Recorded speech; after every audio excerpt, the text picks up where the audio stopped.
Farzand ulg'aygan sari ota-onani yomon xarakteridan uyala boshlaydi va u buni kelajagiga yomon ta'sir qiladi.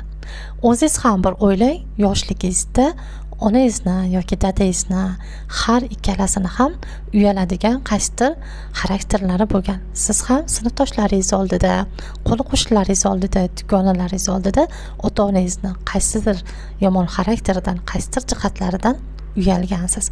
Bu holat har bir insonning hayotida bo'lib o'tgan holat. Shuning uchun aynan hozir siz farzandingizni uyaltiradigan xarakterlardan voz keching. Ularni zinhor uyaltirmang. Chunki bu vaziyat ularga sizni yomon ko'rsatadi va ular sizni qabul qila olmaydi. Ota-onani qabul qila olmagan farzandning hayotida katta bir zarbalar paydo bo'ladi va u siz bilan munosabati yaxshi bo'lmaydi. Uni oldida, farzandni oldida avvalo hurmatingiz yo'qoladi.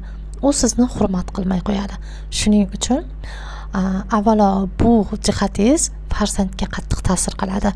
Boshqalar oldida qilayotgan hurmatingiz. Farzand bundan juda qattiq uyaladi. Chunki o'zingiz ham yoshligingizga bir eslab ko'rsangiz, har biringizni hayotingizda bu bo'lgan voqea ota-onangizni, dadangizni, sizni yoningizda nimadir xarakterlari bilan uyalgan vaqtlaringiz albatta bo'lgan. Farzandlaringiz bor bo'lsa hozir ularni uyaltiradigan xarakterlaringizdan voz keching.